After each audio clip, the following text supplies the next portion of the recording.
जैसा आपका आगे को आ जाओ, आगे को आ जाओ, यहाँ इतनी दूर होनी चाहिए। सर जैसा आपका धरना चल रहा कि आपके लोगों को राजनीतिक अधिकार क्यों नहीं मिल पा रहे, क्या कारण है?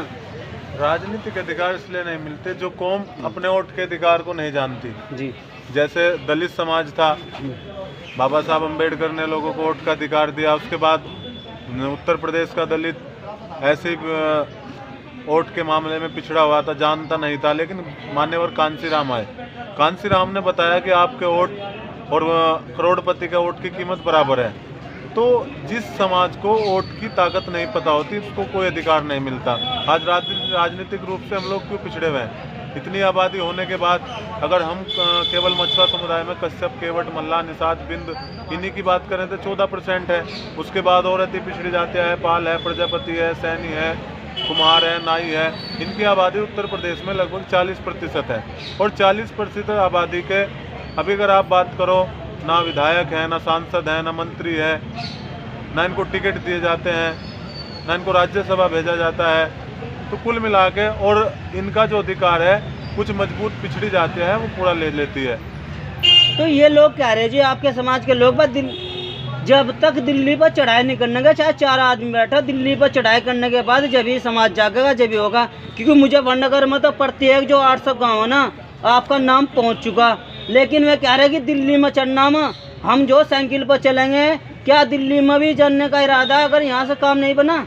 नहीं, हम दिल्ली भी जाएंगे। फरवरी में जब सत्र चलेगा तो दिल्ली पे चढ़ाई होगी अगली। उससे पहले मुजफ्फरनगर में अभी देख रहे हैं हम सरकार, अभी तो प्रशासन का कोई भी अधिकारी बात करने नहीं आ रहा है। तो जनवरी के लास्ट में पहले हम यहाँ पर रेलवे ट्रैक पर बैठेंगे, रेलवे ट्रैक पर ही धरना चलेगा।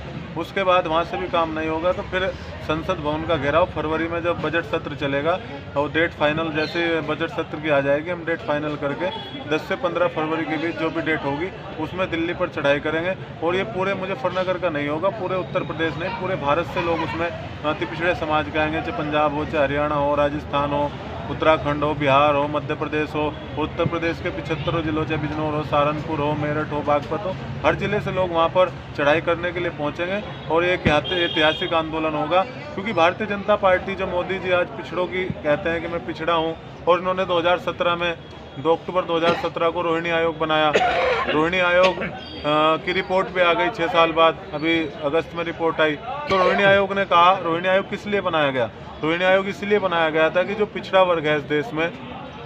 जैसे आपकी आंधी चल रही है, आपके लोग जागरूक होते आ रहे हैं, तो भाजपा के जो वरिष्ठ नेता है ना, वे उनके चमचे आपके लोगों को बहका रहे, आपके खिलाफ उनका रहे भाई वो तो जो है नाम मात्र के लिए बैठा। तो अपने समाज को क्या मैसेज देना चाह रहे जी?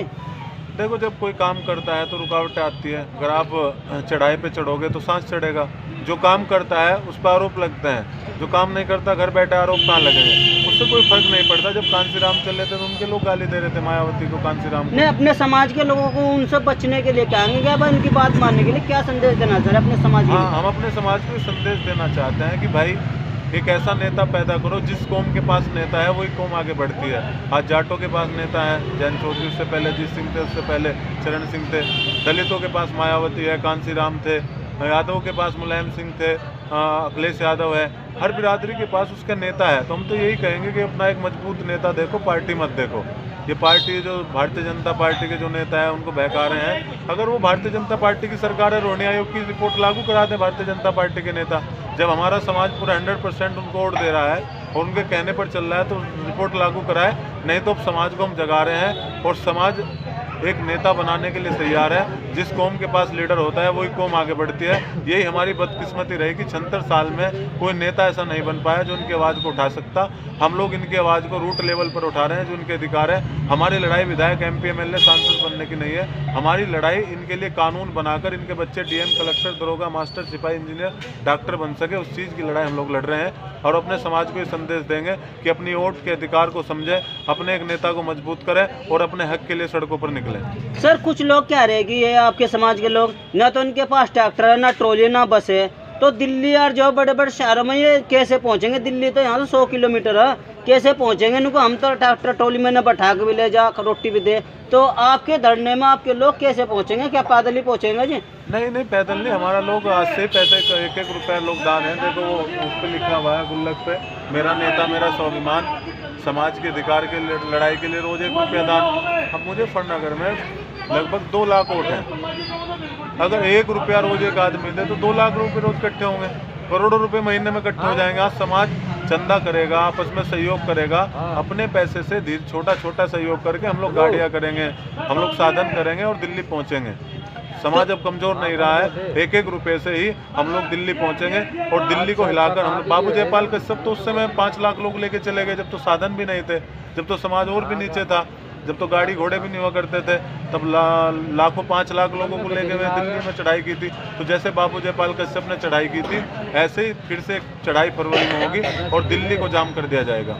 जैसे आप चढ़ाई कर रहे हैं तो अपने लोगों के लिए क्या कहना चाह रहे हैं कि भाई ये मेरा व्यक्तिगत धरना नहीं है, सामाजिक धरना, तो उनके लिए क्या मैसेज देना चाह रहे हैं? क्योंकि कुछ लोग आपकी बात मानने को तैयार, लेकिन उनको फोन वगैरह आने को तैयार नहीं, काम छोड़ने को विचार चाहिए, क्योंकि शाम का खाने का प्रबंध करना पड़ता है। तो उन्हें क्या कहना चाह रहे हैं जी? उन्हें हम ये संदेश देना चाहते हैं कि कम से कम अगर नकल करना सीख लें, जो दलित भाई इतनी बुरी स्थिति में था, मान्यवर कांसीराम और मायावती के कहने पे वो लोग निकले, वो तो गुड़ का डाला लेके पानी लेके चलते थे, भोजन तो 2 दिन तक नहीं मिलता था, उनके पास तो चलने के भी साधन नहीं थे, पैदल ही चल देते थे।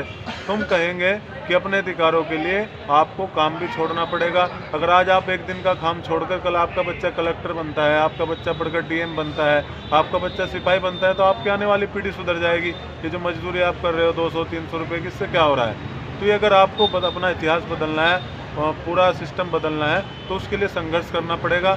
और एक नेता मजबूत, हमारे समाज ने सहयोग हर नेता को किया है, लेकिन गलती यही रही कि कोई नेता ऐसा नहीं आया जो इनको अच्छी तरह लेके चल सकता। अब लड़ाई सीधी आर पार की होगी, अपने अधिकारों की होगी। समाज को संदेश देना चाहेंगे कि अपने हक के लिए घर से निकलो, अपने हक के लिए सड़कों पर निकलो और अपने हक के लिए सरकार से लड़ो। देखिए भाई, ये तो देवेंद्र कश्यप जी है, व्यक्तिगत धरना नहीं है, समाज का धरना है। क्या रहे कि हमारे समाज के पास पैसा नहीं है, 1 रुपया आपके